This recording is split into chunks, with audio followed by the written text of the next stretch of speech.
It is 1:01. Good afternoon from the 104.5 The Zone Studios. I'm Jackson Williams. The Tennessee Titans report to training camp today, and General Manager Mike Bergonzi and President of Football Operations Chad Brinker met with the media earlier today and said that Lloyd Cushenberry and cornerback L'Jarius Sneed will both start camp on the PUP list and describe their status as week to week. The team also announced today that edge rusher Lorenzo Carter has informed the team he will retire. Carter was signed to a one-year deal with the Titans in March. In other NFL news, the Cardinals and second-round pick Will Johnson have agreed to terms on his rookie contract that leaves just 2 draft picks from the 2025 draft unsigned, with Bengals first-rounder Shamar Stewart and Browns second-round pick Quinshon Judkins being the lone holdouts. For all your foundation repair and waterproofing needs, visit USSTN.com. Breaking news at once on your home for the Titans and Vols. This is 104.5 The Zone.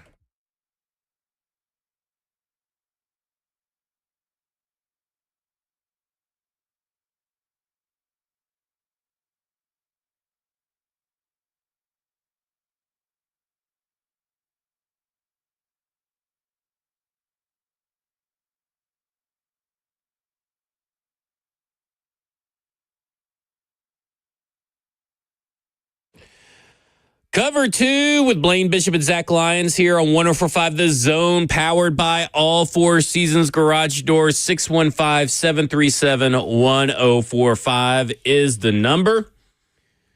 I went to my first Titans media press conference of my life. Got to ask a question towards the end.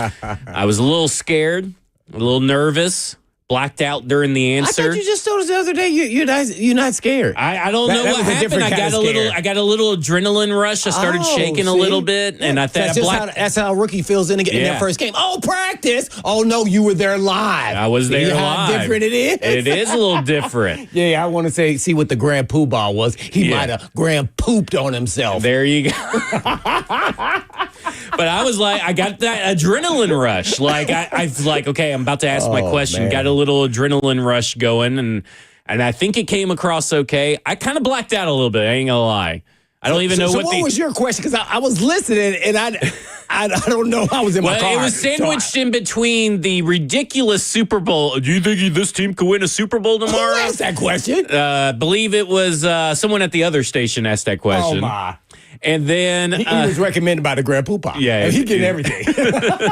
And then it was will Cam Ward? I was sandwiched between that question and will Cam Ward be here at 5 a.m. tomorrow? It's an easy question. 615-737-1045 is the number if you want to give us your press conference reaction. And there was some new stuff that we got, but I think we got to start off. How in the world? And listen, I don't necessarily know every team's roster transaction every year, but this has to be a record. At least the first time back-to-back years that the Tennessee Titans have signed a veteran to a position of need, and then they retire before training camp. Because we were told today that L'Jarius Sneed and Lloyd Cushenberry are starting off on PUP like we knew yesterday, but it's official. They're week to week. More on that later. Mm-hmm. And then over here, they dropped the bomb of Lorenzo Carter suddenly retiring. The way they said it was just so nonchalant. I had a visceral reaction to it. I'm in the back row, luckily. I don't know if they saw my visceral reaction. You were stunned? I was. I threw my hands up in the air. It's like I look up to the heavens. And I'm glad I was in the very back row. But I was on an aisle seat, so they probably could have saw me. But I was just like, are you? Because it was just like, are you kidding me? Wow. That this happened again? No, I love it. They were so casual. Then somebody followed up and said, when did you find out? They said, oh, yesterday. Yeah. My favorite part was Buck asking, were you surprised? Well, they signed the guy knowing that he was going to retire. Of course they were surprised. It doesn't matter if they found out last week. Of course they were surprised that he retired. Oh, my gosh, man. It can't get any worse than this, man. I mean, it's insane. I can't believe it. Man. But obviously, Mike Bergonzi was asked, and Chad Brinker were asked, their thoughts on the edge group, the outside linebacker room, after Lorenzo Carter has retired. And here's what Mike Bergonzi said.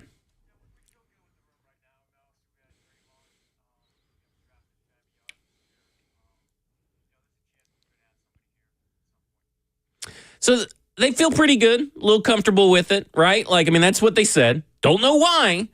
And then we go through this whole press conference, and I'm like, okay, this is my shot. Because I was already thinking about asking about the edge group, and I wasn't really going to be like, how I tried to put it as politely as possible in my question, but I was going to talk about, like, give me the reasoning about your approach to this edge group. And this was with Lorenzo Carter. Mm-hmm. You got a bunch of guys that have never had double-digit sacks, and you got a bunch of guys that don't have a lot of sacks. And you guys were dead last in second, near the bottom in sacks, near the bottom in pressure rate, near the bottom in sack rate. What are we missing, right? Like, what are we missing? And again, Lorenzo Carter's not some huge loss, but it is a depth veteran piece that this team needs. And so at the very end, I finally got my question in, and I asked, hey, you guys were near the bottom in sack rate, near the bottom in pressure rate, near the bottom in sacks. Why are you guys comfortable with this edge group? And here's what Mike Bergonzi had to say.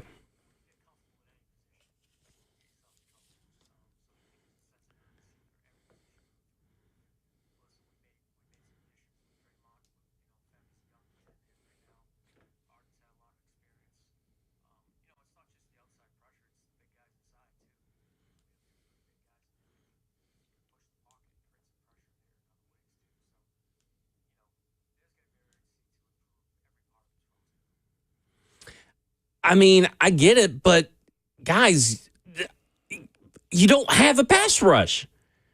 You can push the pocket all you want, but some of those got to start getting converted into sacks. 32 sacks last year, which is the fourth lowest total since 1999 for the Tennessee Titans. Ironically enough, weirdly enough, I guess I should say, 19 in 2020. 19 sacks in 2020. Can you believe they went 11-5 with just 19 sacks, which is kind of wild? That's a wild What was stat. their pressure rates and stuff like that? I'd have to go and look at that one, but I was just looking at sacks, and I was like, fourth lowest since 1999.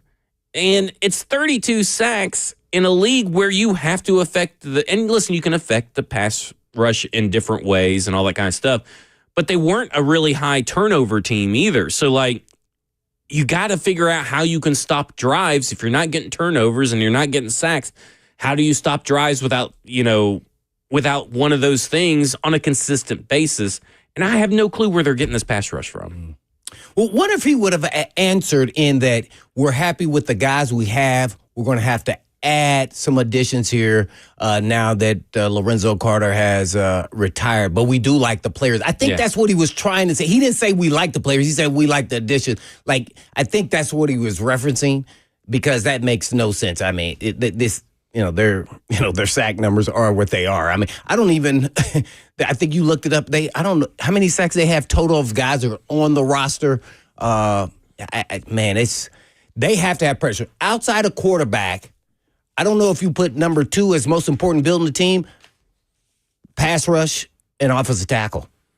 I mean, man, and we don't have any proven players there. Now, here's what it up the ante is Femi. They must think he is going to start or play a whole heck of a lot. Well, he's now going to play a whole heck of a lot because, we know what Arden Key is. He running around like a Greek goddess out there. No, I ain't gonna lie. Yeah. He looks the part. He was looking like, ooh. He's got the attitude. He's got the energy. But he's new to the position. Yeah. Mm-hmm. So, not including Femi Oladejo, and it doesn't matter if you include Lorenzo Carter in this stat or not, because he had 0 sacks regardless last year. He had 0 But from the players that are on the team this year, Arden Key, Draymond Jones, Jalen Harrell, Tavondre Sweat, Jeffrey Simmons, Sebastian Joseph Day. 19 sacks between those players. 19 sacks. But you said and they had 32 last year. I don't even know how they're getting a 32. I'll be quite honest with you. I mean, I'm all for Tavondre Sweat taking a year or two jump, but we're talking more of a guy that plays more like, and I have to give credit to Ramon Foster who said this, that plays more like a Vince Wilfork defensive tackle than an Aaron Donald defensive tackle. Right. Jeffrey Simmons has proven that he's not on Aaron Donald's level when it comes to sacks. Now, I understand that he's trying to get, double-digit sacks, which he has never done before. But you're still talking about 13 sacks missing. I don't think that he's going to be able to make up that much by himself. I don't think they're going to trade for anybody. Like, if you want sacks on this team, you can only find salvation in your Lord and Savior Zadarius Smith, because that's the only free agent edge rusher out there that's worth a damn. And I don't know if they're going to be able to get that guy to come to them in a rebuilding year when he could probably find a home with a contending team. Yeah, with probably the same pay.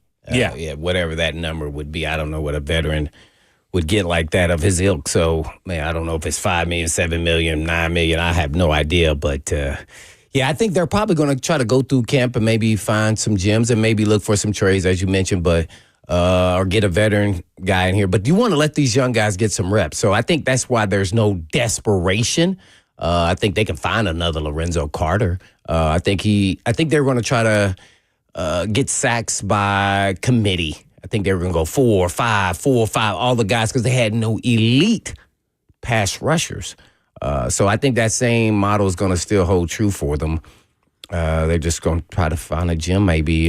Man, you just never know. But man, it's tough. And you mentioned it. You're talking about quarterback is number one most important, and then you might as well just put them on the same line, edge and left tackle. And we're not looking good at either spot. Nah. Well, I mean, at least you may get average. They addressed. Yeah. So with Latham moving, I would think they're going to at least be solid players. So that I would say they've done the best they could, but I don't think they've done their best they could on the pass rush side of it. And maybe they think Femi is going to be that dude, and he could be. So we shall see. I think he's a student of the game. I think he has the body. I think he has the skill set. Now, how quickly can that happen? I don't know. I mean, I could say this. I mean, I'm not comparing him. I'm just saying a rookie player who switched some like the Freak switched. The Freak was some quasi linebacker until his last year. So he did play a season or last couple years. So, and he had to adapt. He was not used to playing defensive end in a 3-point stand, and he was getting mauled. I mean, destroyed in practice, in preseason. And I tell you this, Greg Williams MF'd him every freaking day in front of the team defensive meeting. Boy, it was not good. I was like, uh-oh. And then you saw him gradually get better and better. And I'm talking about more so the run game. The tight end, tackle, double down. I mean, he was giving up a lot of ground. And next thing you know, week 2, he started getting a little better. You start seeing flashes. And then boom, it hit right after week 1. Right on week 1. We had no idea that was going to happen. You could see the gradual progress, but not to that level. And then he took it by storm from there. So maybe that happens with Femi. Like that, and to me, I don't know if I'm betting on that. Well, they are, and they talked about it today. They are leaning heavily into their young players. Draft and develop and retain is a real thing, and I get it. But and they even mentioned today, well, we got not a lot of star players, but maybe we'll have star players emerge throughout the year. Which means that it's your young players, because no star player veteran is going to just suddenly be something he's not. Yeah. But at the end of the day, that's what they're doing. And I'll leave you with this. This is you were gone last week, but this is from the Football Almanac for the 2025 season. And this is what they say about the defense. First line. One thing you could say to start this defensive section, is that this unit doesn't have a 1A pass rusher on the edge. Another thing that might even be more true is that now that they have cut Harold Landry, they don't even have a 1B. And really, that's hard for me to disagree with. I mean, talking about the edge position only, not obviously Jeffrey Simmons or anything like that, but Draymond Jones had just 8.5 sacks over 2 years in Seattle. Femi Oladipo had 4.5 his first year in 11 games, maybe at edge, but when he made the switch. That's a lot you're putting on this team. And when we come back from the break, we're going to talk more and get your reactions in the chat, the F&M Bank chat. And also you can call in 615-737-1045. This is Cover 2 with Blaine Bishop, Zach Lyons, right here on 1045 The Zone.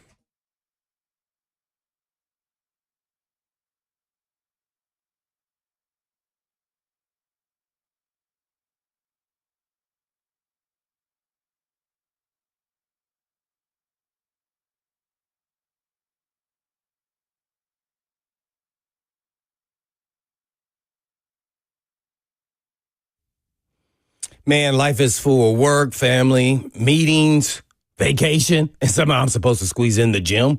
I don't have the hours in a day to train, and I want to feel better in my clothes. But surgery, no way, no how.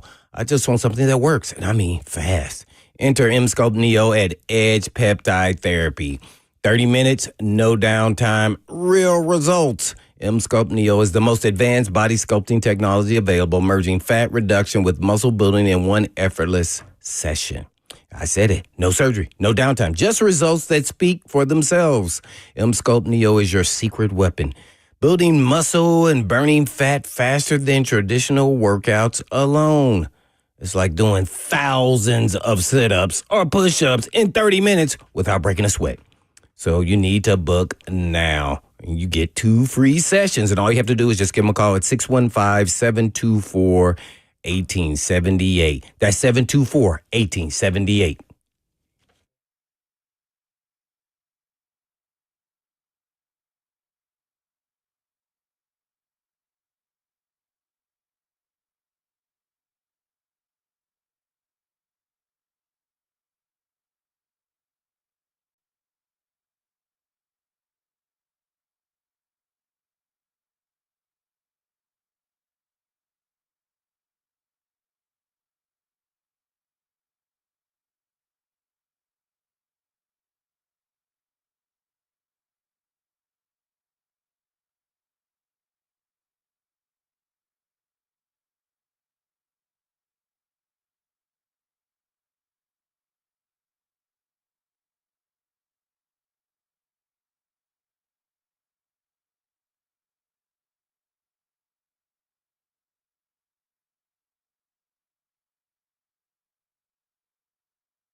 Cover 2 with Blaine Bishop and Zach Lyons here on 104.5 The Zone, powered by All Four Seasons Garage Door. 615-737-1045 is the number.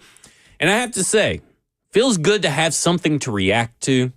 Football is back, and we want to hear from you. 615-737-1045. And, of course, we got the F&M Bank Chat, Zone TV, Twitch, Twitter, YouTube, Facebook Live. And let's go to Ray on the phones who wants to talk about the pass rush. Ray, you're on with Blaine and Zach. Good afternoon, gentlemen. Thanks for taking my call. Good to talk to you. Good to talk to you. Appreciate it. So I just had a question. You were talking about getting blitz, sacks from the edge position or the interior defensive line or maybe the middle linebacker position. When was the last time we had a successful pass rush from, say, like the safety position or a defensive back position? I mean, can we not have a sack by committee, like the entire defensive committee? Just bring pressure from all over the field. Let me hear you talk about that. That's a good question, and a question I'm actually really not prepared to answer because I don't know. I'd have to figure out and look at what traditionally are defensive back sack numbers.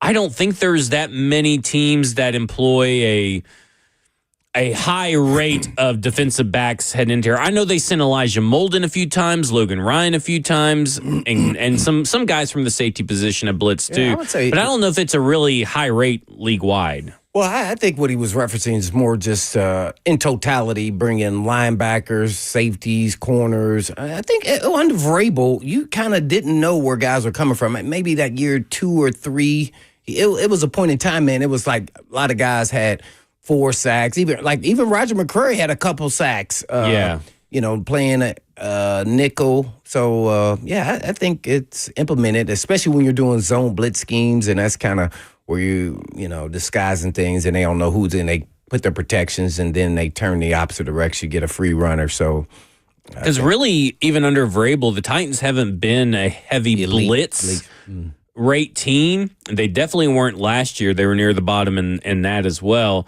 But they have been we'll send pressure from everywhere. They'll simulate pressure. Then maybe they look like they're going to send 2 defensive linemen and 2 outside linebackers. But then, like you say, one of the linebackers will peel off, and they'll send a safety or a defensive back.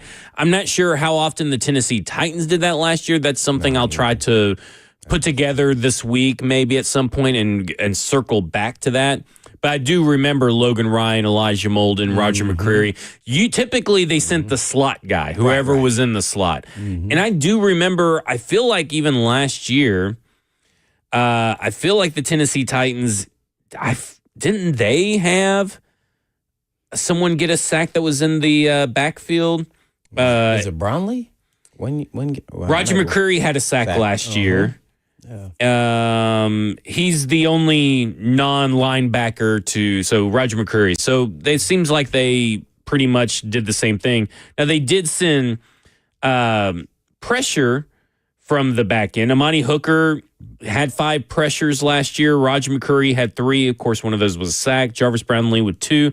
But it's hard to send those guys without a pass rush and without someone to cover their guy. And I think that that's why I feel like I see a lot of it, but if I do, I always remember it being from the nickel back, that slot cornerback position. Yeah, pretty much. Yeah, I agree. But we were talking before the break about the pass rush and everything, and yes, they're going to have to lean on Femi Oladejo. They're going to have to lean on Jalen Harrell to some extent, a second-year player who got 0 sacks last year. So they're going to... hear what we're saying? He was a last round, right? Or 6th round?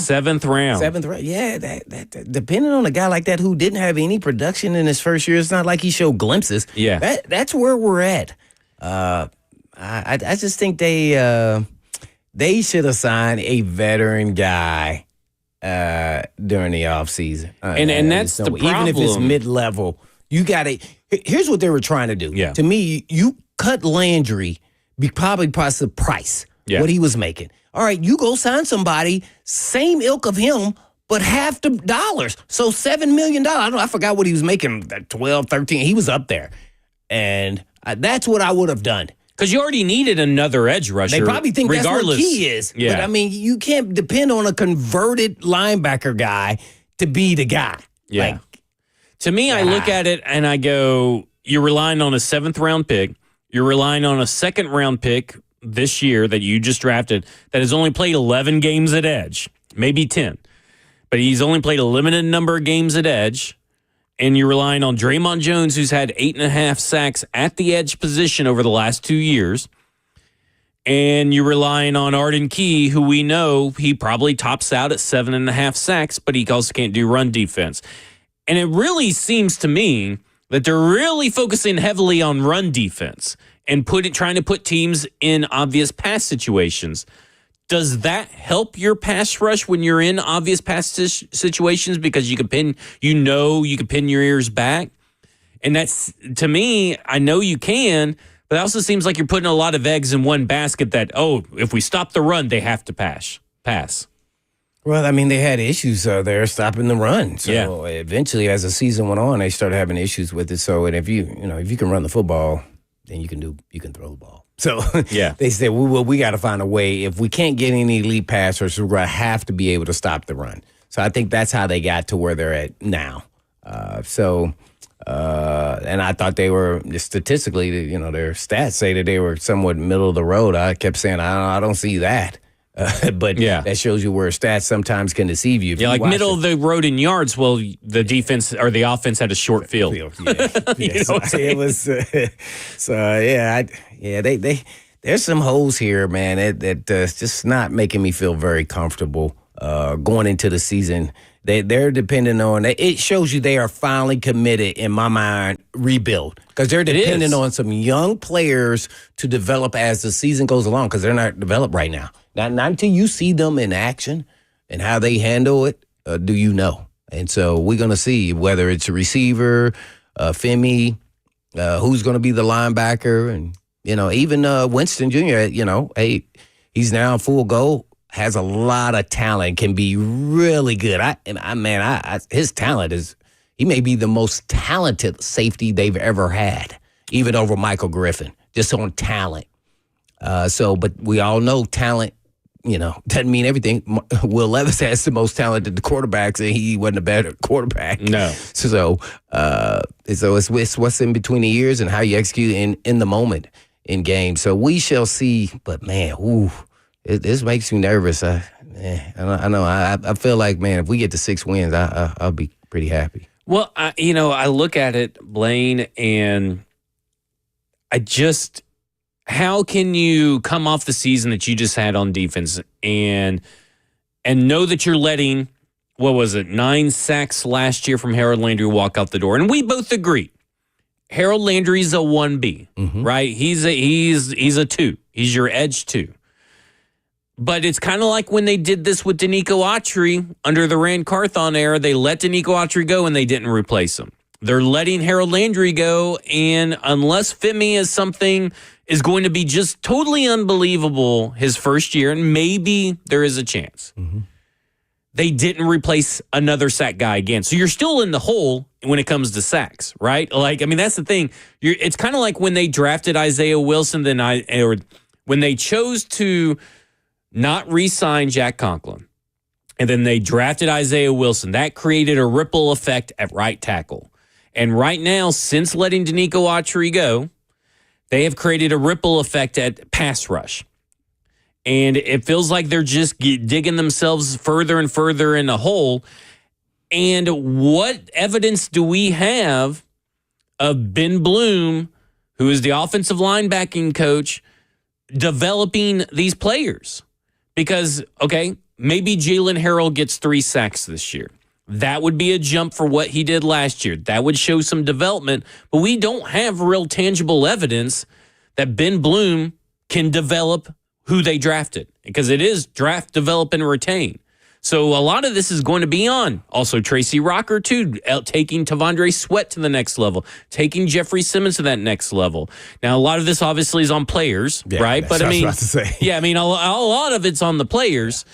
But this is supposed to be a team that this staff, we have been told, are great teachers and great developers, and they're really giving them, they're really making them work for their money for sure. No, they making their job really hard. They made everybody's job more difficult, I feel like. Well, sometimes you bring in rookies or young players. They're easy to coach because they're not set in their ways and they understand that, hey, the sky's the limit, and they're happy to be in the league, and now they want to do their best. So sometimes it does work. I love when he talked about there's a good balance of veterans and young players. That way you can kind of have the veteran players kind of guide them in the right direction. Now, you still got to have talent. So I think they're depending on some young players to finally grow and step up. So hopefully we'll see some more excitement. And I think that's what based off what they're saying, I think that's what they believe. They said we'll eventually have some, playmakers like on offense. We'll find out who that is coming soon, but it's going to be one of these guys. And I'm like, man, a 4th-round pick. I'm trying to think of 2 4th-round picks. Right, 2 4th-round picks, and you go, well, who was the last 4th-rounder in year one that at receiver? I know Derek Mason was a 4th-round pick, and he was year one returner special. But as far as his impact as a receiver, it took 2 or 3 years. So I know this day has changed a little bit, and they throw the ball more, but man, I don't know. You're dependent on a 4th round, and they look pretty solid in OTAs. I'm waiting to see. Now the training camp starts tomorrow, right? Tomorrow's going to be the first practice. We're going to see. We're going to see all those guys. Because those pads matter when you're a DB going against a receiver, because then you got more stuff to hold on to. Right. It will be very interesting for sure, because we looked at it on those day 3 picks, and I don't know. I got to find it, but we had talked about that heading into that draft. Remember that I think that day, heading into day 3, that Friday, we were talking about them trying to draft a guy, and. Well, I'm just talking about the history of the league, like over the last 20 years, like with the Titans draft, and how many receivers in the 3rd, 4th round had a lot of success in their first year. Right. And there's not really a lot. I would say we're looking at in the first year. Maybe let's do percentage of the league, maybe. So we're talking about 61 wide receivers since 2011 have been drafted in round 4. Okay. And on their rookie years, okay. Oh, crap. Stupid ass thing. Computer. Oh, sorry. Just give me real quick. I was looking for passing receiving. Now, I can't say give me that. Alec O'Manor, man, he looked like the real deal. And maybe when you get on pads on, because he was so big in his presence, and he has some quickness to him for a big guy that I loved. Maybe when we get on pads, maybe he doesn't move as well and won't be as elusive with the pads on. But that he looked like, and DK is fast, so fast is fast. I mean, so 61, like I said, 61 receivers have been drafted in the 4th round since 2011. Okay, 6 of them have gotten over 500 yards. So 6 of 61 have gotten over 500 yards. Martavis Bryant in 2014, Antonio Callaway in 2018, Gabriel Davis in 2020, Jamison Crowder in 2015, Chris Givens in 2012, and Amon-Ra St. Brown in 2021. So you're talking about, since the 2020s, just 2. But since 2011...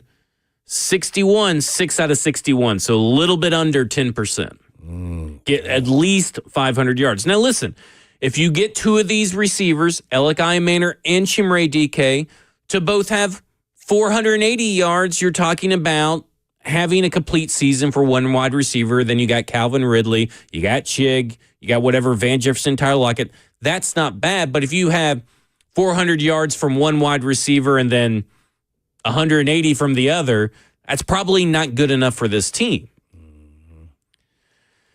I mean, I get it. I get their philosophy. Be out there. They have to be out there. I think they're going to be pretty quick after the first game at Denver. They're going to start, rotating them all in there because they got to. So listen to this. Out of that 61, there's no way.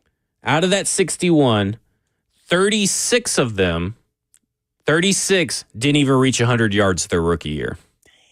36. That's what I'm talking about. And I think that's why they signed Jefferson and Lockett. They said, well, we got to go with some guys, whether they are proven on the downside of their career, they are productive players in this league because they're banking on those guys. But, man, that's a woo-wee. And that shows they're saying we're going to develop them. And we're going to be patient, and we're going to let them work, and they're going to gradually get this game, and they're going to get better. Or they're going to just throw them out there and say, let's go.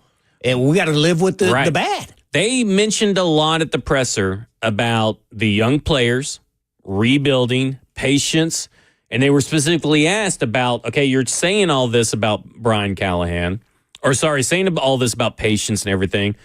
What does that mean for Brian Callahan? And when we come back, we'll tell you what they said. This is Cover 2 with Blaine Bishop and Zach Lyons right here on 104.5 The Zone.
Cover 2 with Blaine Bishop and Zach Lyons here on 104.5 The Zone, powered by All Four Seasons Garage Doors. 615-737-1045 is the number.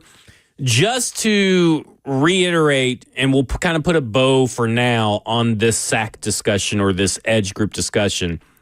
I went back and looked at C.J. Stroud's rookie season and the Commanders' rookie season and looked at where those sack rates ranked among the NFL. The Commanders were 6th best last year in sack rate. The Texans were 12th in sack rate, so still top 15 in sack rate. So the reason I want to bring that back up is because we have talked about on this show how important a defense is to a rookie success just as much as Rookie quarterback. the rookie quarterback, just as much as a run game or an offensive line. And these are two stats that kind of tell you right now, yeah, they're pretty important to a rookie's success. Yeah.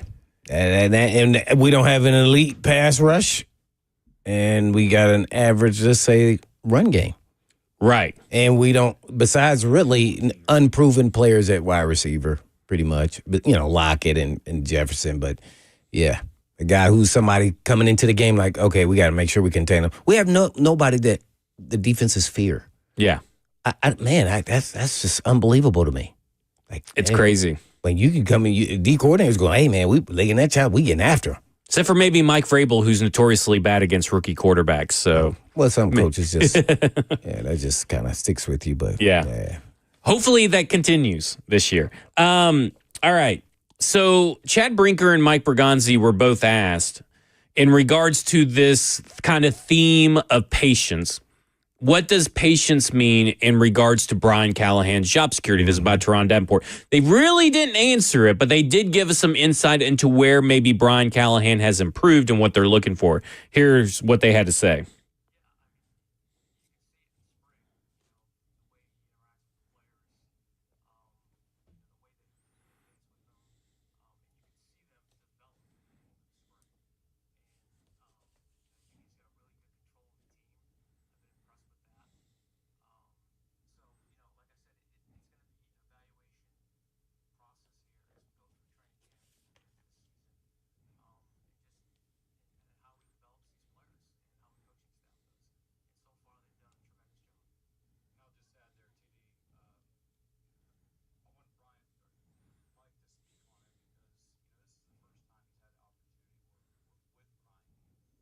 Been really impressed with Brian and just how smart he is, and he's a good football coach, and I know personally I've seen him grow from year one to year two like anybody would, whether it's a new GM or a new head coach or any position in your organization. He's just, there's a confidence there that I've been impressed with, and the way he's communicated with the players, with his staff, with everybody in the building. I've seen tremendous growth in Brian. We believe in Brian. I think he's done a really good job in this offseason, but obviously, as we head into the season, we got to get these players' development. It's a big part of our program. We've been preaching draft and develop, and that's not going away.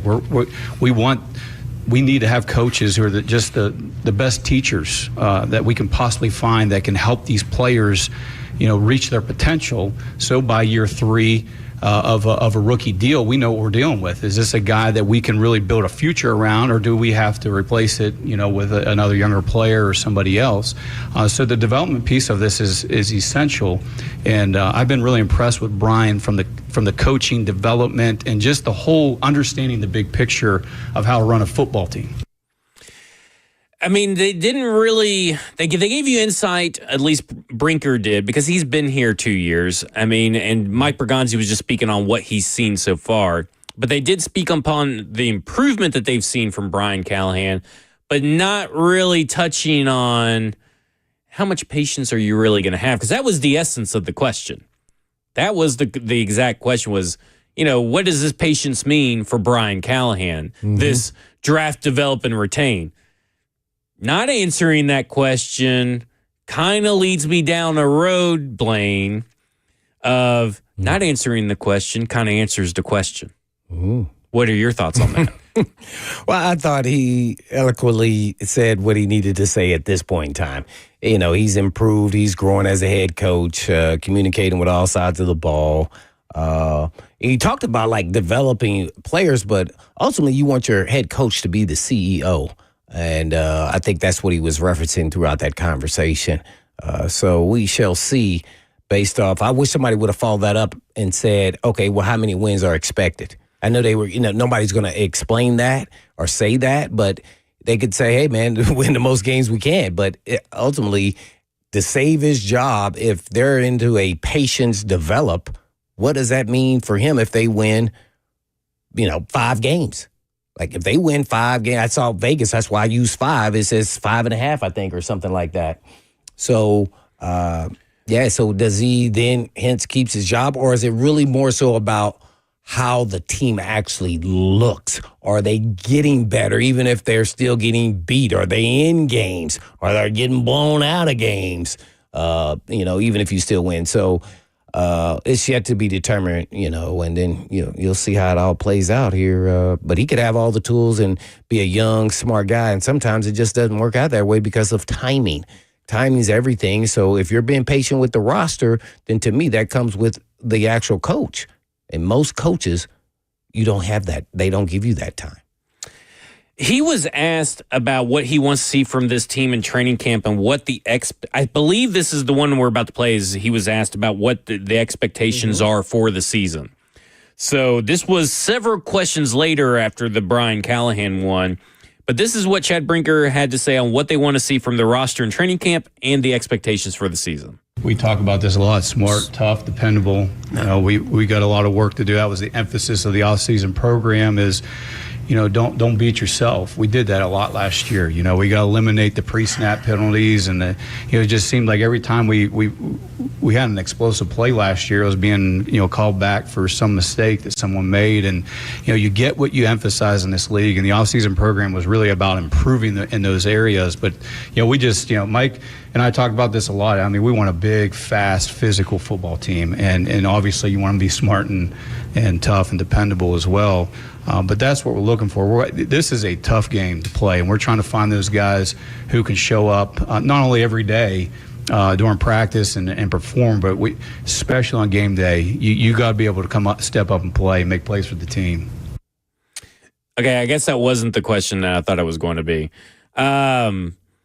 But maybe he just didn't answer the expectation part. But I know he answered that Super Bowl one, but I don't think he answered that expectation part. I will say we just have some NFL news that broke.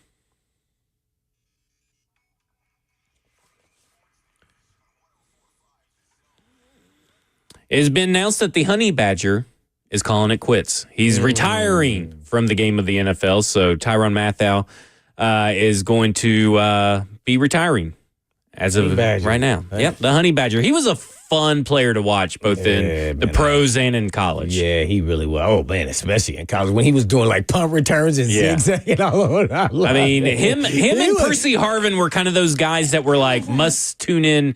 They were highlight reels, human highlight reels. They were doing stuff like when you're the best player on the team and you're in little leagues, that's that. They were doing that in college. It was like, whoa, these dudes are bad. You know what, man? Yeah.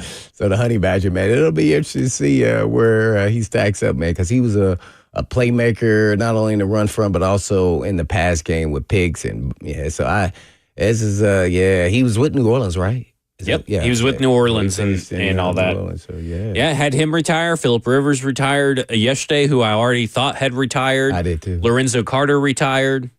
Three big retirements in the NFL. Just this earth-shattering retirements. Lorenzo Carter was a big retirement. No. That's big for us. Big for the Tennessee Titans in some form or fashion. I don't want to overstate, the importance, but still, but still, you do need.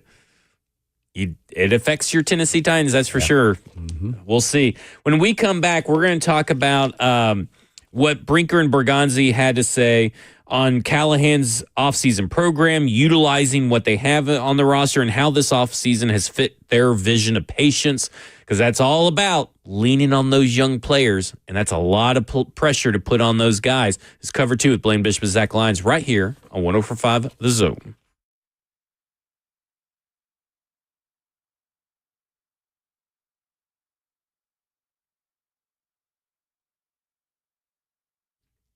We have some exciting news for you. For many of you who have lived here a long time, you already know Eurofix has been in Middle Tennessee area for your European car repair needs now for 26 years.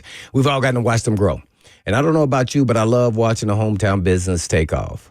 Well, we're now proud to announce the 5th location in Mount Juliet for Eurofix on Mount Juliet Road, right across the street from Dairy Queen. And Eurofix can serve you in Franklin, Hunted Oaks, Murfreesboro, Belmead, and now Mount Juliet. Pretty cool getting to watch a small-town mechanic starting in the barn of his backyard of a single-wide trailer and now grow to 5 locations, repairing thousands of cars each month. And at Eurofix, you also get a 3-year nationwide warranty and a free loaner car with every repair appointment. And all you have to do is just give them a call at 844-EUROFIX. That's right, 844-EUROFIX, or you can just visit them online at myEurofix.com. That's myEurofix.com. But I always tell them Blaine sent you.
Cover 2 with Blaine Bishop and Zach Lyons here on 104.5 The Zone, powered by All Four Seasons Garage Door. 615-737-1045 is the number if you want to react to what was said by Titans President of Football Operations Chad Brinker and Titans General Manager Mike Bergonzi. We also have training camp.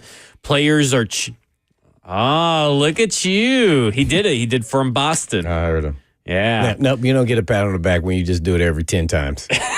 Okay, today we're saying it a lot. Poobah. I don't want to overload the people for that. You may be demoted from Grand Poobah to just Poobah. It'd be cool with just Poobah. Just the Poobah. Or just As poop. Jackson Williams behind the glass producing the show. We'll have Coach Mack on, talk about Titans training camp. We'll have our updates from Sight and Sound. So I'll be heading out to Titans training camp. I don't know. Will you be out there? Will I see you out there tomorrow? Someday. Some point. Some days. I'll have to be looking for you. You're sneaky. You're kind of sneaky when you come into these events, I've noticed. So, I have to be watching for you. I'm just hanging out there with Amy. I just go Yeah. out there with Amy. We just have conversation. Hey, I've heard that if you do have those conversations, you'll get promoted soon. Hey, I'm working on it. Yeah. We're going to have new Titans football czar, Blaine Bishop, here with all these conversations he's having with Oh, Amy. man, that would be hilarious. If that happened. Boy, it would be man. I would be I'd so love to sit interested there to and see answer what questions from Yeah. Zach at the media. Hey, listen, I if you become football czar, I would hope you just hire me to be your analytics guy. Yeah, you know why? That's two folk. Then I could take you away from asking me questions. See, Is there a spot for the Grand Poobah? Yeah. Is there a spot for the Grand Poobah in the new Titans regime? You make sure everybody's using healthy, clean rags to shower. Yeah, there you go. Towel boy. The reason why I say that is because there was a thing. What team was that? They were having infected towels. Oh, wasn't it the Browns? And that they were. Yeah, it was a big deal. The It was a while Vols back, talked big about. You remember Derek Dooley talking about shower discipline? Oh, that's what I'm talking about. Yeah, because they had a. I want to say we'd start you there. I got to gain some more trust in you that you'll be more consistent there with their ball stat. I mean, you see, it was Kellen Winslow had a staph infection and accused the Browns of covering up. that's what I'm saying, man. But there's also that MRSA infections, like 33 MRSA, which is a bacterial infection. MRSA across the league from 2006 to 2008. 2 occurred in San Francisco. Yeah. So, here it is. San Diego Chargers fined $20,000 by NFL and towel case. It was a thing. Dirty towel. But it was I blame Ross for that. They used it to conceal the use of grip improving sticky towels during a game against the Denver Broncos. So maybe that's not the same thing that we're thinking of. Okay. But there you go. There was a time that was a thing, though. Yeah. Okay. So listen, since Mike Bergonzi got hired, since Rand Carthon got fired, the whole theme has been patience. We've talked to Amy. She's going to have patience with the process. We have said this is a 2 or 3 year rebuild. We're all going to have patience. Until she doesn't. Yeah, until she doesn't. I'm not banking. I'm not betting on that, by the way. But patience has been all over it. Yeah. So Chad Brinker was asked on how this offseason has gone and has it fit his idea and vision of patience. Here's what Chad Brinker had to say about the vision of patience and if the Titans offseason fit that. Boston. Yeah, nobody wants to hear that word patience. I get that. But the reality is we understand where we are as a roster. We got a lot of work to do. And we're going to be relying on a lot of young players this season to carry this football team. And we need those veteran players as well to help those young players grow. So there will be some challenges, but I do want to see our football team improve from day to day to week to where by the end of the season, we'll see what we look like. And hopefully we're healthy. This is a game. It's a war of attrition. So you got to be healthy, and there's just a lot of work to do. So it's hard to really define, if you're asking me what does success look like in 2025. I think that's for you guys to write about. I just want to see this team get better, and we'll go through another season this year, acquisition. We got the first waiver claim. We're going to constantly be looking to upgrade this roster. If guys aren't getting the job done, then we'll get guys in here that will. So the top of the roster is just as important as the bottom. So, I mean, that was where the expectations came in. And he said that's for you guys to write about. But his expectations for this team are to get better week to week, game to game, day to day. They'll do their job of identifying players who maybe aren't living up to what the Tennessee Titans' demand is, and they'll use that waiver wire priority. He specifically mentioned that. He's specifically mentioned it a few times. And at the very beginning of the press conference, I don't think we have these clips, but they did like little statements or whatever. And one of the things that really stood out to me was Mike Bergonzi saying, and it wasn't Mike Bergonzi, that was my bad. Chad Brinker saying that as a personnel man, as a personnel group, they look forward to finding out who the team is through the first 4 weeks. Oh, yeah, that's right. He did. Yeah. He did say that. And to me, that's very important because that echoes what we talked about all the way last year that Bill Belichick said that it's almost like you get these different quarters throughout the season. You find out who you are the first 4 weeks. By Thanksgiving, you are who you are. So these first 4 weeks are pretty tough on schedule too, but you're going to find out, is this a team that fights to the very end, even if they lose? Is this a team that's competitive to the very end? Is this a team that can bounce back from adversity week to week and improve? That's what we're going to find out. And they're going to do that with leaning on a lot of young players. So it'll be very interesting to see how that goes for this team. Man, when I listened to all of that back now for the second time after listening to it live, I firmly believe that they are committed to rebuilding. Everything he's saying is all saying rebuild. He just didn't ever say the word rebuild. Yeah. We're committed to the young players, he said, but then we need the veteran players to help them along. Whoa. You could have started with the veteran players, but you didn't. Right. You said the young players first, and then we're going to deal with challenges along the way. Because we know, he didn't say this part, because we know our young players aren't there yet until they're in live action. They have to go through certain experiences to see if they can then gradually get better throughout the season. So I'm real interested to see that they are going to be patient, but they're going to get to see their young players who's who and who's not.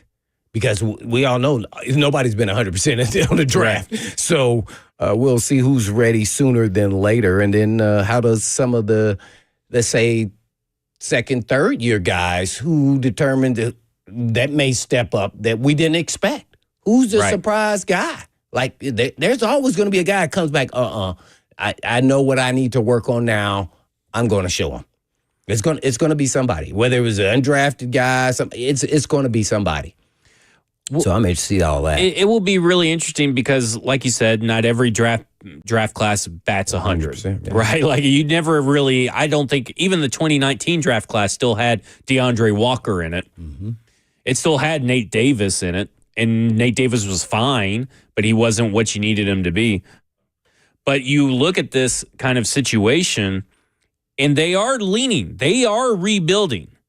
And to me, I also look at their comments about if you're not, I don't remember the exact words, but like basically if you're not doing the job, you're out the door.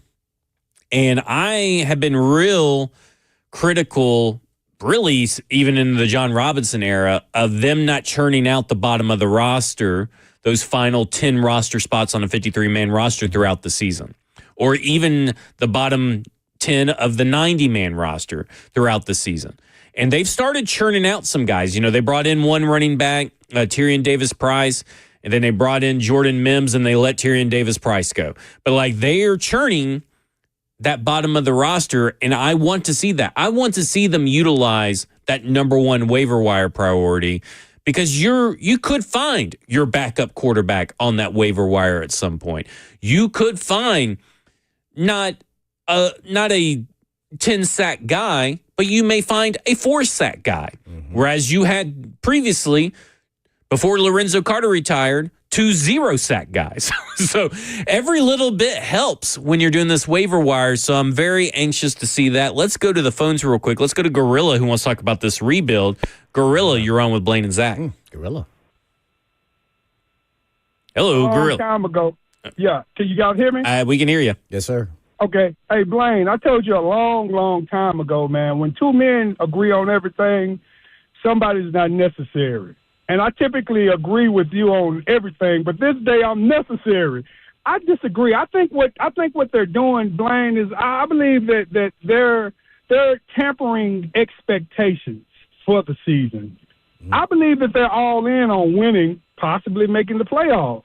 But to kind of temper the expectations of the fan base, they're just kind of hinting like, yeah, we're just on this. I don't think it's a overall rebuild. I think the rebuild is going to come years down the line. Well, years down the line through the draft. What do you think about that? Can you clarify? I'm a little confused. You don't think the rebuild is happening right now? I don't think they're necessary. I think they're doing a soft. If they're doing a rebuild, they're doing a soft rebuild. I think that the language that we're hearing from Burganzi is based on just tempering the expectations of the fan base, not to just lay it out like, yeah, we expect to compete this year. But I believe that they are definitely in position of trying to just all out compete, because again, we have the coach's job is on the line. You know, if we don't do at least 5 games, what do we do with Callahan? I believe that this team is all on board trying to pull off what the Texans pulled off the year before last. Okay, I think I get what you're saying, Gorilla. Just real quick, stay on the line. What you're essentially saying is that that in your mind, when we say rebuild, that they don't want to try to be competitive. Is that what you're trying to say? Well. To come all out and say rebuild, okay, that kind of puts us in a lame duck season. Gotcha. It takes away the expectations. It takes away the excitement. It takes away all of that. Right. So that's PR. That's not really what's going on, though. That's PR move. That's not actually what's happening. When you look at what actually has happened to the team, they are in a rebuild. When you get a new quarterback and you draft number 1, automatically rebuild, especially when your offensive line was horrendous.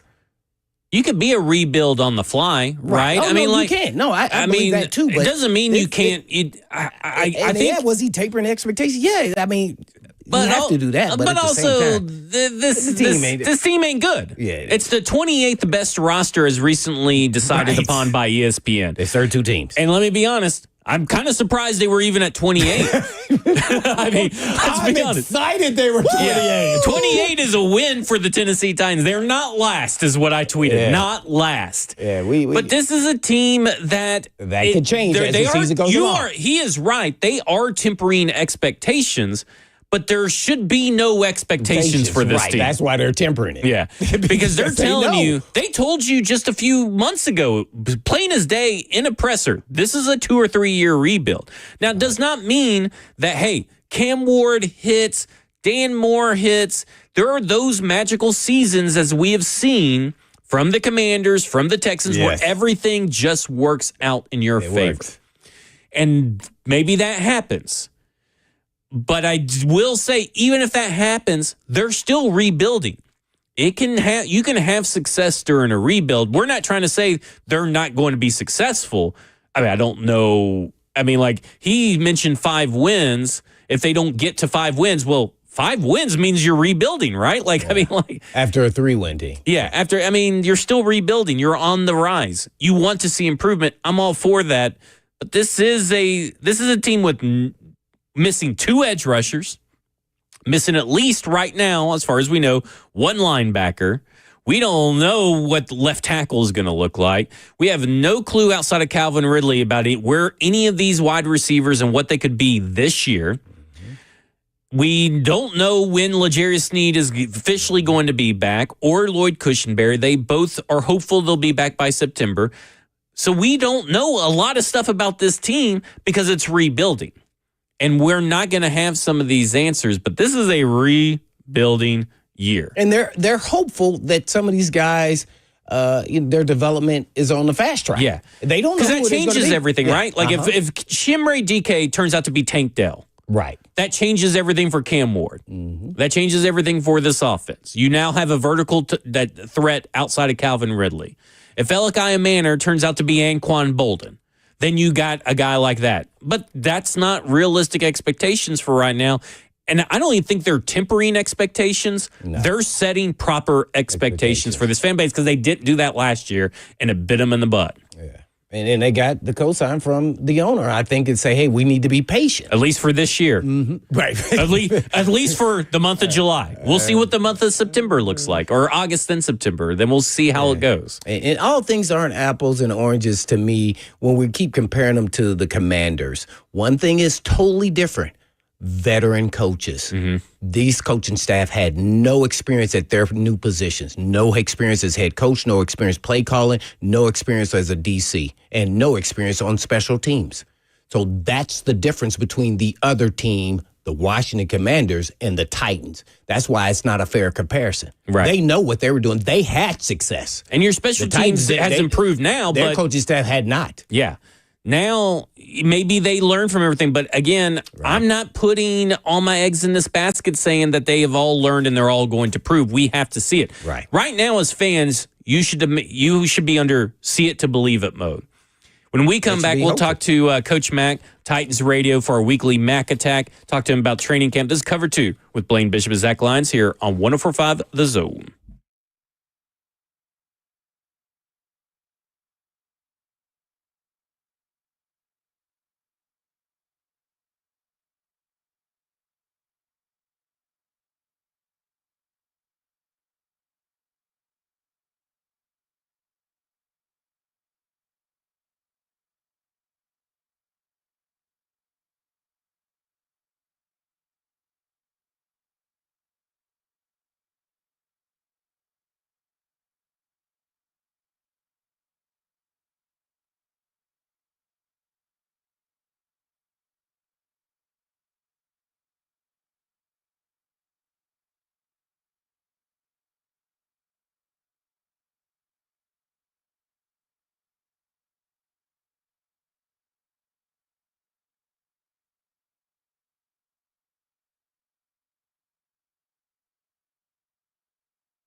It's Tuesday, and you hear that music, you know what that means. It's time for our weekly Mack Attack with Coach Mack here on 105 The Zone, brought to you by Tours Ford, the South's most trusted Ford dealer. And Coach Mack, we had a surprise retirement today announced by the Tennessee Titans with Lorenzo Carter leaving, which puts this, pass rush in a little bit of a hole. But what can the Tennessee Titans do with this pass rush that they couldn't do last year with Harold Landry? Well, first, you stop the run to make people throw the ball. The second thing they've got to do is play complementary football in all three phases. They cannot be negative field position all the time, so you're calling defenses with your back up against the wall. And then if they get a chance to get people in 3rd and 7 plus, they got to get the quarterback on the ground. Look, there's still holes on this roster. I mean, that's just the way it is. But what you do is, as a coach, I've been in situations where you've been regrouping a roster together.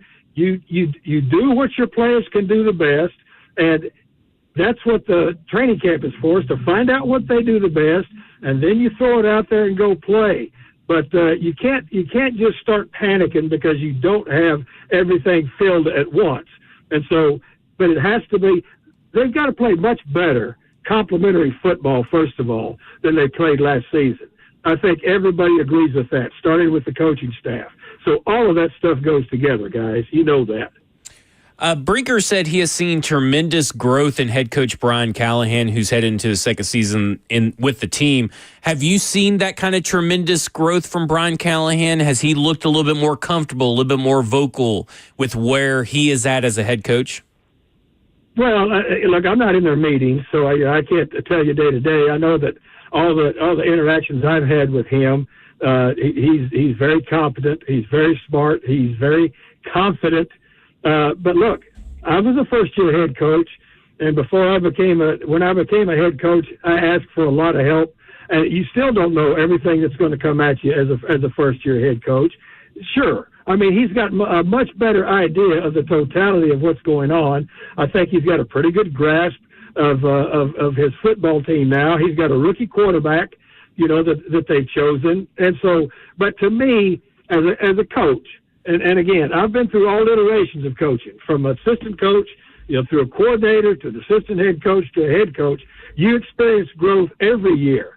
And I know this, he's very intentional about the things that he does, because the times that I've met with him, with Titans Radio, with the broadcast group, I mean, he's a meticulous note taker, and he also does a lot of self-reflection, which that's the advice I got when I was a first-year head coach. You've got to pinpoint what worked, what didn't work, how can I get better at this and that, and then be able to delegate judiciously. And that's extremely important. Both Brinker and Borgonzi have spoken about leaning on the young players this year, heavily leaning on them. As a coach, how do you balance leaning on these young players while also trying to maintain a competitive edge every Sunday going into a game? Well, you're going to compete, but those young players are going to have to play. This is a very young football team.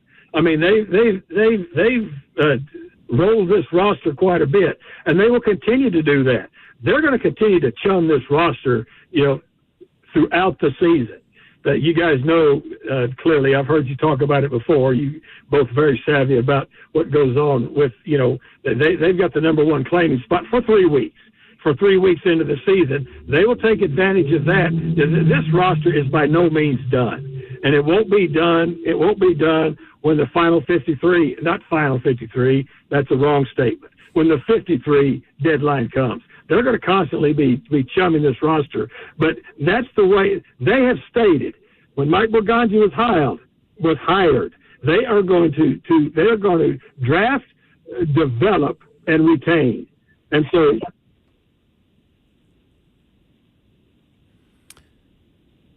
Oh, I think we lost Coach Mack there for a second. Probably hit a dead No, spot. you know, Oh, there you go. they're telling me lightning is out here. I'm driving, so if it hits the car, you guys will get the last talk from Coach Mack. All right. We're on with Coach Mack for his weekly Mack Attack here on 105 The Zone, brought to you by Tours Ford, South's most trusted Ford dealer. Yeah, Coach Mack, you talked about, you don't panic and you don't sign players after, a guy retires unexpectedly. I think they said he called the other day, Lorenzo Carter. But does it make you say, hey, we got to get on the fast track with our guy Femi that we drafted? Does that then put him on the fast track, or does that then just say he gets more reps? And is that considered the fast track? Blaine, he's been on the fast track since they drafted him. I mean, that's exactly why they drafted him, in the second round, knowing that he was going to have a learning curve. They drafted him on the come, which is, that's what you have to do when you are doing what, before we got cut off by the lightning. The thing that when you're going with what they're doing, when they said they're going to draft, develop, and retain, you've got to give your young players a chance to play. And the only way they get better, I mean, you know this from experience, you can talk about it all you want on the board, you can walk through it, you can practice against your own people all you want, but until you do it against a different jersey in a stressful situation, week in and week out, that's how you find out if they can do it. And the only way you find out if they can do it, I mean, when I drafted Anquan Bolden, and everybody told me don't draft him because he can't run. And I wasn't worried how fast he could run. All I was worried about is how fast I could get him on the field. What you got to do is give these guys, give them instruction, give them confidence, give them a chance to play, and then work through it. So when you hear Berganzi and Brinker in the presser, do you think they're, preaching patience because they are going to play the young players immediately? Or how did you take that conversation when they were talking about, being patient? They're absolutely going to play the young players because that's who's on the roster. Mm-hmm. This is a young team. This is a very, very young team. I mean, they're going to play. Now, how much they play those young players will depend on how quick the young players develop or the progress that they've shown. That was why they were very intentional, Blaine, about this 2-week trip we're all getting ready to make in the preseason to have quality work against two good football teams, to be able to further that development or speed up that development. At least you've got a chance to measure them against somebody else other than, because you know as well as I do, Blaine, you practice against your same guys all the time. You get comfortable with it. Mm-hmm. You get comfortable with it. They're trying to make these young guys uncomfortable because it's uncomfortable to play in the National Football League until you get confidence. Now, have you ever, at some point in time, whether you're a head coach, DC, or an assistant coach, had a player kind of go through what Will Levis did? They gave us a timeline. I kind of guessed that that's kind of what happened yesterday, talking about how a player can try to fight through an off season with being injured during the season, thinking that they'll be okay, and then decide to, at some point, that I need to get it fixed. It's somewhat happened to me to a certain extent. So kind of take us through maybe a time that happened with you as a coach. Well, absolutely it has. And here's the one thing that you realize as a coach in this league is that the players, they are the CEOs of their corporation, and with that, they have help from the representation, for advice, from their medical people. All of that stuff comes into being. I've experienced, in 39 years of this stuff, I've experienced just about every scenario. That one, absolutely, I have. I absolutely have. Are there any rules to the PUP that we need to know? I don't know all the rules to every rule that they have because they keep evolving and changing. Besides, they can't practice with the PUP. What can they do, or do you know? Well, they can be in the meetings. They can be rehabbed. They just cannot be on. They cannot be on the field in any team activities. Not team activities on the field. Oh. And they can come off of the PUP at any time up through the 53 countdown, and then you've got to make a declaration whether you want to put them on IR or whether you want to bring them on the active roster. Okay, so they could be on the field, but they could be conditioning and doing their conditioning, but not practicing with the team, correct? They cannot practice with the team. Gotcha. There you have it, Coach Mack giving us the Mack attack. Coach, obviously with Will Levis's injury and being on the shelf for the year, what when you look at this quarterback room, what elements to Brandon Allen and Tim Boyle's game can they bring if they were called upon for a regular season game? Like if they were needed for a game, what are some of the traits that may let them stand out from the pack and let them kind of guide this team and hopefully keep this team a little bit afloat? Well, I mean, you know what? Those are scenarios you're talking about. A scenario there that you don't. Brandon Allen is going to be the backup quarterback. He's got experience. You know, in this offense. This training camp and this season is about the development and the constant development of Cam Ward. That's what it is about. If he is not available, then there's several adjustments you're going to have to make. But to me, you get a guy that's going to backups in this league come in all shapes and sizes. But this young quarterback, I mean, they've put their faith in this young quarterback, and then the guys that they're going to have backing him up, they're going to have confidence that if something does happen for a short amount of time, that they can come in and operate the offense, but everybody else has also got to keep their part up too. As a coach, when these one-on-one drills happen between either wide receiver and defensive back or defensive lineman and offensive lineman, is there anything that we can really take away from those, or is there really more about the 7-on-7s and 11-on-11s for certain positions and players? Well, one-on-one is technique work. I mean, one-on-one is technique work, and especially it's technique work. The beauty of one-on-one that we're getting ready to see now is they've got pads on. There's a big difference in all of those that you just mentioned, Zach. One-on-one with offensive, defensive linemen with no pads, and then offensive, defensive linemen with pads. There's a big difference. That's detailed collision technique work. The same thing with receivers and DBs. DBs have got to learn, especially the young ones coming in, that you can't grab in this league. You can't hit. And plus, wide receivers have got to know now it's different than running out there routes in your shorts. You carry your pads, and you can be hit around at 5 yards. All of that stuff is extremely important. And then you graduate. You graduate to the 7-on-7. You graduate to the group, and then you graduate to the team. But the huge advantage of the one-on-one stuff, again, I keep pointing to when we travel to Tampa Bay and we travel to Atlanta, because you can ask Blaine right there, that kicks up those one-on-ones to another level when you're going against somebody else you're not familiar with. So really, when you're looking at this, you're looking for hand placement, stuff like that, not necessarily who won or who lost. Is that correct, or do the wins and losses truly do matter? Well, wins and losses are a nebulous thing in one-on-one, but it's technique. That's what you're looking for, is technique. Now, if you don't have bad technique, you're probably not going to win the rep, right? Right. I mean, whether you're rushing, whether you're blocking, or whether you're covering, or whether you're running a route. So those two things that go hand in hand. You're evaluating all of it. You're evaluating the totality of the rep.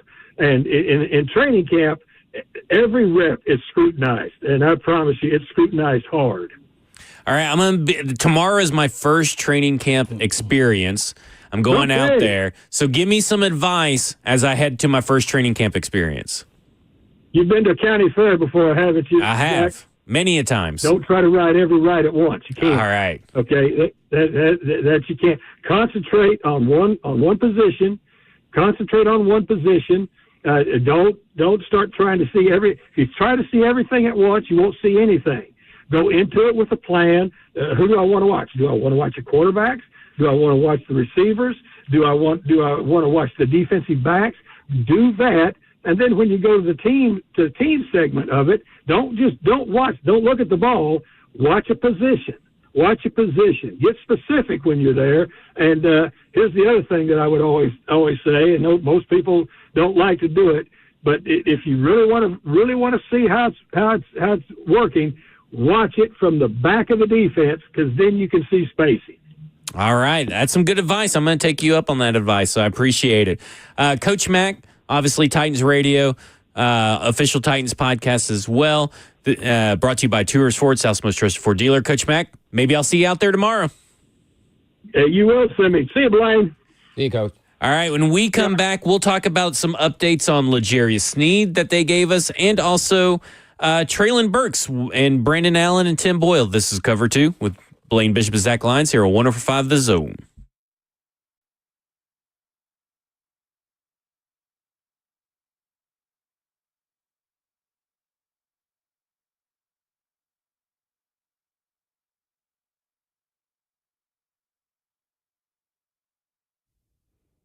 Hey, folks, I've been talking about Tennessee Orthopedic Alliance for years because they're the leading experts in sports medicine and performance and the team physician for the NFL, college, and high school athletics across Tennessee.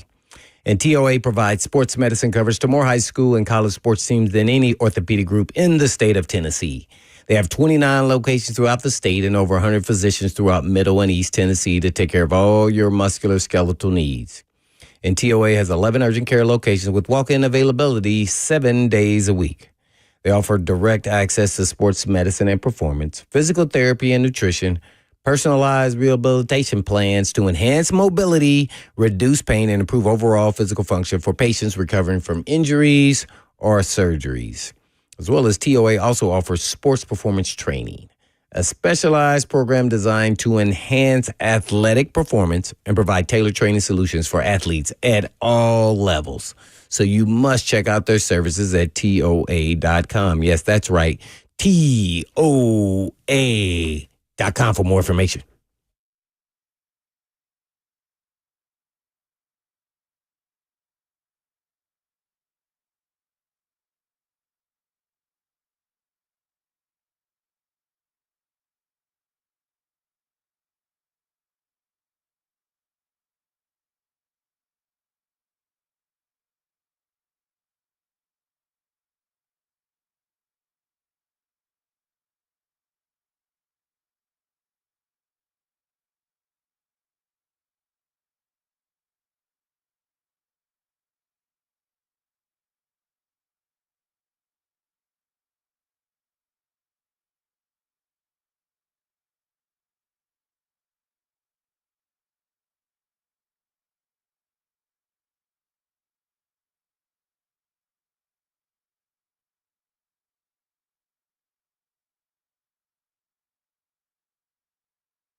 Cover 2 with Blaine Bishop and Zach Lyons here on 104.5 The Zone, powered by all Four Seasons Garage Doors. 615-737-1045 is the number. I asked for Coach Mack's advice. Blaine, do you have different advice or for me tomorrow as we head into my first training camp?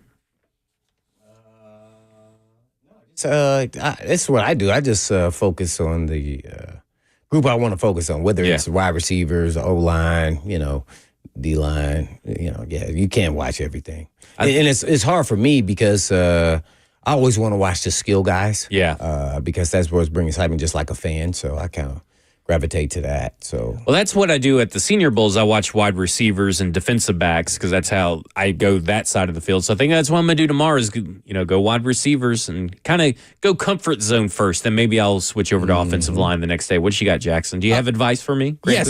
If you're going to get run over, get it on video. Okay. Well, someone else will have to get it on video, right? No, you want the POV shot and the other shot. Oh, okay.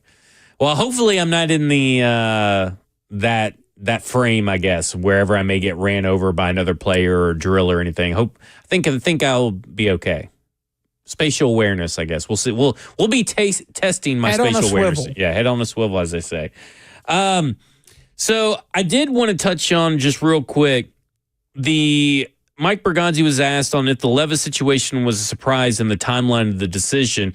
And really, this is more of a victory lap for me and Blaine because we nailed it. So here's what Mike Bergonzi had to say about that. Out of respect to Will, we have had conversations. He's been very transparent with us. We knew there was a possibility that he could have this surgery. But just out of respect with Will, to him, I'd like to keep those medical conversations private. But we were aware of it, though. Can you explain the timing? How does the timing fit for him, fit for you? Yeah, we knew after the season, rest and rehab was the recommendation from our staff and from the second opinion staff that he sought information on. And there was an option that, they recommended that he push through the offseason, which he did, had a really good offseason. And if he felt discomfort, that he would proceed with the surgery. And that's what he did. So it sounds like everybody was on the same page. It wasn't a surprise. It was a discomfort kind of thing, and both staffs agreed to try to push through it. And it sounds like both staffs agreed that, hey, if there's discomfort, maybe we need to look into having surgery. It's exactly what you said. We both touched on it yesterday. Just want to say that, that made the most sense. The conspiracy theories were not needed. Yeah, and some of those things that were said about him, that some people need to take a chill pill, right, and go hang out with the grand poobah. I think he's a different kind of. I don't think he uses pills to chill. I will say this: I'm still concerned about Brandon Allen and Tim Boyle, and they were asked about, hey, Brandon Allen, Tim Boyle, not a very successful history as quarterbacks when they've been called on to start. Here was what Borgonzi said about why they have faith in Brandon Allen and Tim Boyle. They have game reps, they have starter reps. I think Brandon, obviously was with Brian in Cincinnati, has a really good understanding of the offense. And listen, he had a really good offseason here too. I was impressed with him. I've watched Brandon over the years, and every time he goes out there, he competes hard.